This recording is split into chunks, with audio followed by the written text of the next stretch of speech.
Hi guys, good morning. Good afternoon. Until now, we're trying to complete the Eternus XL. Sobrang hirap niya. Sinubukan natin mag-onsite, but still, sobrang hirap kasi hindi tayo makakomplete ng more than 30 players outside. So, technically, buti na lang unlimited remote raid pass tayo. So, here we go. We're trying to complete the level 50 Eternus. So, I'm halfway through. Let me bring my screen up so you can see it.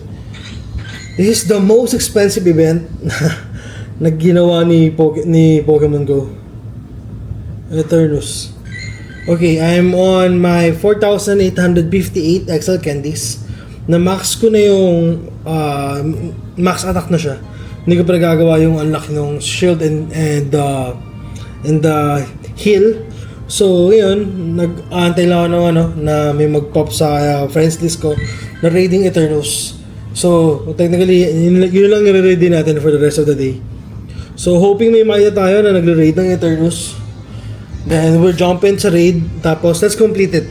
Halfway through, technically, mga 40 to 50 raids na lang to. If, susubaybay natin ng maayos. So, yun, meron. Super D. By the way, shoutout kay Super D. Hindi ko siya kilala sa personal, pero grabe to mag-raid. Nung isang kahapon ko pa to nakakasama sa raid. But still, hindi siya humihinto. So, for the lineup, I'm running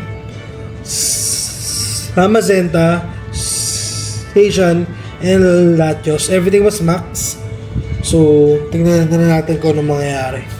Grabe, sobrang hirap na ipunin kasi every raids, we're only earning 50, 52 XL candies. Then, so ginagawa ko para mas mapabilis siya, it's expensive way. Binibili ko yung plus 200 coins. Pero wala eh. Hanggat maaari, natin i-maximize lahat ng resources natin. Grabe to. After this, sana Pokemon medyo pahinga muna tayo, no? Medyo magastos na. But still, subukan pa natin matapos to. See? 100 players, guys. 100 players inside. Grabe. Sobrang bilis ito matapos. So, kung 100 na 100 yung players, so on and so forth, pwede tayong makakuha ng more or less 40 raids. 4,000 yan. Pagka kinuha natin lagi yung plus 200. But still, it's expensive. So here, yung key, pag nasa loob na kayo ng max battle, huwag kayong gumamit ng max attack. Kasi bakit? Archie kasi max attack, di ba? Para makagain ng damage, no. As long as nagpa-fast move lang ikaw, nagigain yung max meter, mas mabilis siya makaipon. So, pag nagma-max attack ka, pag nag-charge attack ka, medyo mabagal makapuno ng max meter. Yun. So, please lang doon sa mga naglalaro, sa mga low level, naiintindihan namin na medyo mababa lang level natin, hindi natin kaya. But still, huwag tayong aalis. Huwag tayong aalis sa loob ng spot. Mag-cheer tayo. Sobrang hirap guys, kung alam nyo lang. Huwag kayong umalis. Yung pag-cheer nyo, nagko-contribute yun para mag-activate yung max meter. Para mas mabilis maka-charge tayo ng max energy. See? After nun Hamazenta na magpa-fast attack, yun, mag-switch tayo into Latios para sa charge attack. Ang bilis lang nito. Sobra. See? Para siyang ubig lang na nauubos. As much as possible, after this, mag-switch ka agad into anchor mo para mag-gain ka lang ng max meter. Then, after nun, mag-charge attack, switch ka lang ulit into attacker. Parang so bilis. And so, ito, switch tayo. So, tinapos ko yung first video ng screen recording para makita nyo kung gaano kalaki yung XP, yung Stardust, yung regular ibigay na candy, XL, at saka yung plus 2 na XL candy. Bukod pa yung Eternus XL candy. So, again, hindi mo siya may encounter kasi you can only encounter it Eternus on the finale. Yung Go Fest Max finale ticket. Pero kahit hindi ka ticket holder, may makukuha ka.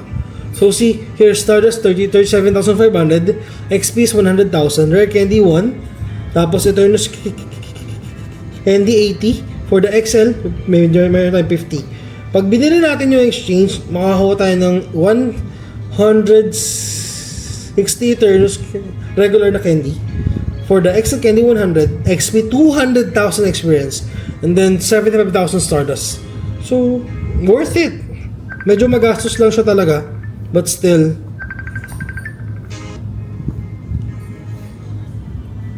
Yeah. So, ngayon, susunod na tayo mag-rate. Balikan ko kayo pag naipon natin yung 4,700. Sorry, 8,900. Let's go. So guys, it's raid number 39, I guess. So, hindi pa rin tayo tapos. Kailangan pa natin mag-ipon. So, this time, how many XL candies really?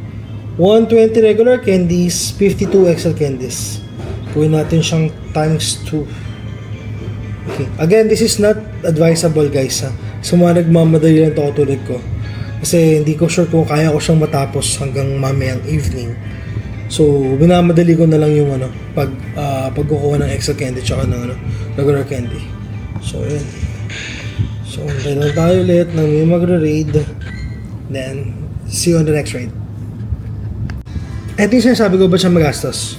So, number 1, gagamit ka ng power particles. Number 2, gamit ka ng remote raid pass. Siyempre, bibilin mo rin yung remote raid pass. Oh my god. After nun, tsaka na makaka-join internationally or anywhere. Yun yung pangit na side magastos. Pero yung good sa side, nakaupo ka lang sa bahay, remoting the raid. Still, kahit kaninong preferences, walang problema. As long as you're enjoying the game. So, raid lang tayo. So yun guys, it's raid number 57 I guess or 58. So tapos lang ng raid, medyo exhausted na ako. But still, kailangan natin mag-continue. So I'm here to update kung ilan na yung natin, yung XL candy. So as far as I remember, na 6,000 something. So ngayon, Eternus. Okay, we have 7,052 XL candy. So medyo malayo-layo pa. Kailangan pa ito ng 1,900. Magbe-break time muna kami. So, continue ulit later. Tapos, update ko kayo pagka kumpleto na yung 8-9. Tapos, samahan nyo akong i-max out natin yung Eternus. By the way, sa mga nagtatanong, I have a trash IV Eternus 12, 15, 10. So kahit trash siya, i-max out natin siya. So see you later guys. So yun guys, nag-raid pa rin tayo. I think it's raid number 84. So konti na lang yung kailangan natin. I think more than 8 raids na lang yung kailangan para makompletat yung 8,900 XL candies. So, yun, stay tuned guys, malapit ito. Konti-konti na lang. Time check, it's already 1:09 AM in the morning. Nag-start tayo ng 11:30 AM in the morning kanina. So, yun, 1 AM na kinabukasan. So, natapos na to. Konting-konti na lang guys. Grabe. Hindi ko akalain na abutin ako ng gantong oras. Medyo mahaba pa yung I think yung 8 days kakaya pa siya ng more than 30 to 40 minutes. So i-skip ko na lang yung part para ito paano mabilis. Okay. So next one. So yun guys, we're down to last 2 raids para makompleto lahat. Grabe, pagod na ako, antok na rin ako. So, thank you so much sa mga friends ko from US na pwede natin ma-hinge for the rates. Thank you. Grabe. Kailangan kasi matapos ng day kasi wala na tomorrow. So, pinilit natin habulin. Last 2 raids, guys. Last 2 raids. So, it's already 2 a.m. in the morning. Grabe, pagod. Pagod. This is the most expensive and the most tiring event of all time. Grabe.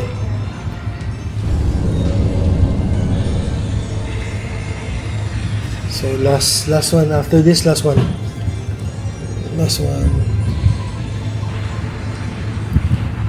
Ay, isa na lang. Tapos na tayo. After power up natin siya.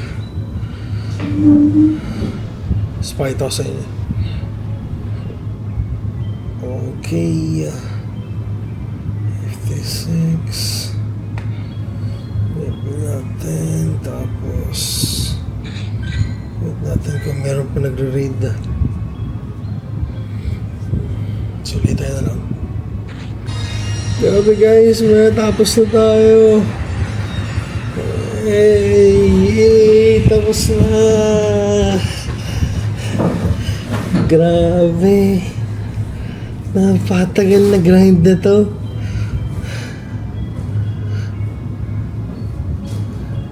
Hindi ko kasi pwedeng isa-isahin sa video kasi kulang isang buong araw. Legit. Okay. So, let's see how many.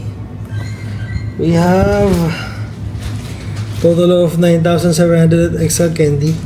Yung regular candy, 70,232 kasi nag-power up na ako. That's why.